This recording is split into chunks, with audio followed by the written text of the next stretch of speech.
to the level, the decoration, and the gameplay. First I'll talk about what gameplay I made and why I chose this type of gameplay, and I'll talk about some problems I had with the decoration, and I had a lot of problems with the decoration. The gameplay I chose, I tried to make unique. I tried to choose ideas that I haven't seen in a lot of levels. That being said, I did get inspired by many parts in different levels.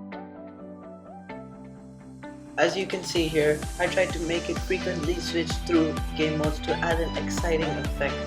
I also think that I did well with syncing the gameplay with the music, or making the music play at the same time as the gameplay aspects did. I think I did very well on this. Here, take a listen.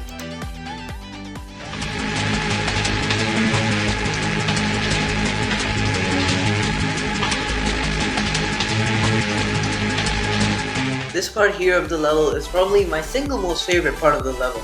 I like how it cycles through game modes in a very intense feeling. I also use the color red. Color red amplifies a hellish type of feeling, and it also changes what you perceive of the level. It also changes what you're expecting to come next in the level. As you can see, there's a lot of movement in the level, and you have to tap very fast at that part. Certainly an interesting type of gameplay.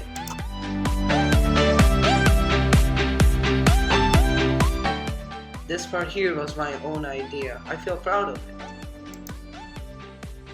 Here where it says UFO, you have to tap and then you go into a wave with the gravity upside down. This secret locker type of thing was also one of my ideas, and I tried to implement it into one of my levels, but I never found the right place to. This leads to a realization I made that you're not going to be able to do everything you want.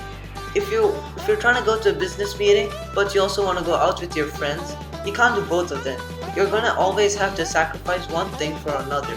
This is your opportunity cost. I talked about it a bit with Mr. Mungardi, and I talked about it a bit in social studies, but I really got a better understanding of it in this scenario. I always wanted to implement this secret locker type of design into my level, but I just didn't know where it fits.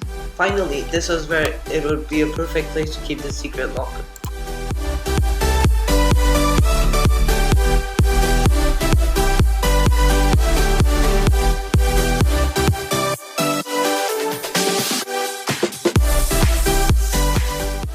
During the trimester, I got to build a better understanding on some of the forms of art. I got to build a better understanding on line, color, texture, and space.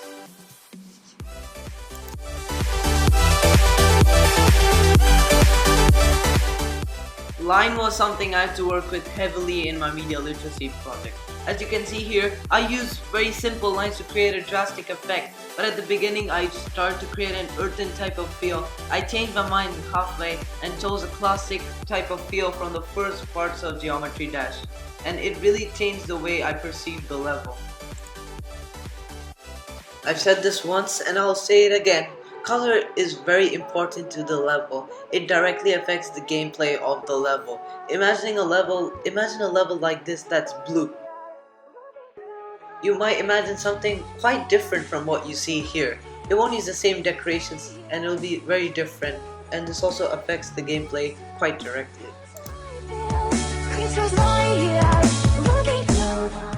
Another thing I had to work with heavily in my level was the textures I used. I made different types of blocks, and I made the beginning of the level look very different from the second part of the level. This implies that you're entering somewhere new, and I really like how I did it. However, I'm reconsidering a bit, looking at how blocked together this is. I might have to change that before I upload the level.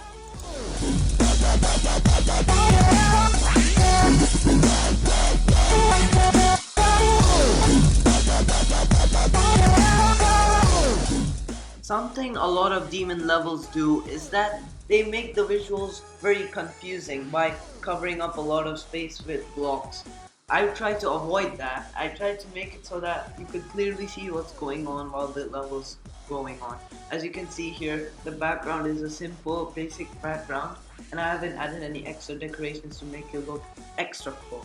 But I tried to make it look as neat and as interesting as possible. I think I did well with that. What do you think?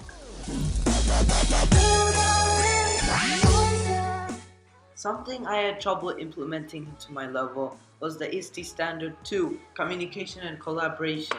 This says that students should use digital media and environments to communicate and work collaboratively. I've tried to use collaboration by asking my friend, who's also very good at this game, to tell me what he thinks of the level. And that was really helpful to me. I found a few secret ways from him telling me what was some mistakes in the level and what I could improve. I've also implemented communication into my level by presenting this video to you guys because I'm communicating my ideas and thoughts through this video.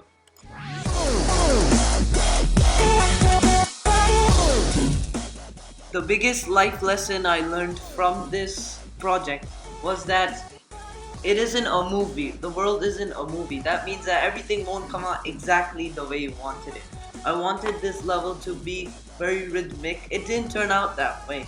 And I guess sometimes you'll just have to adjust. And a major adjustment I made during this project was that I didn't finish the level, which I'm hoping to finish in the next few weeks. When I finish it, it'll be called Red Passage.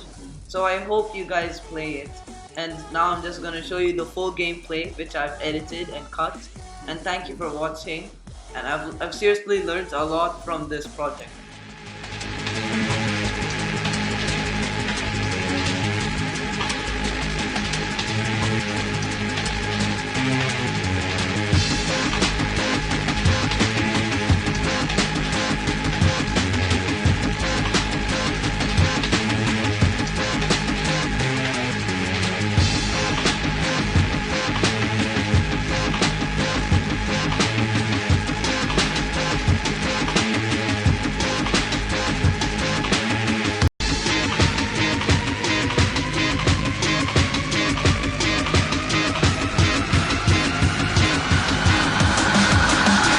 Get on it.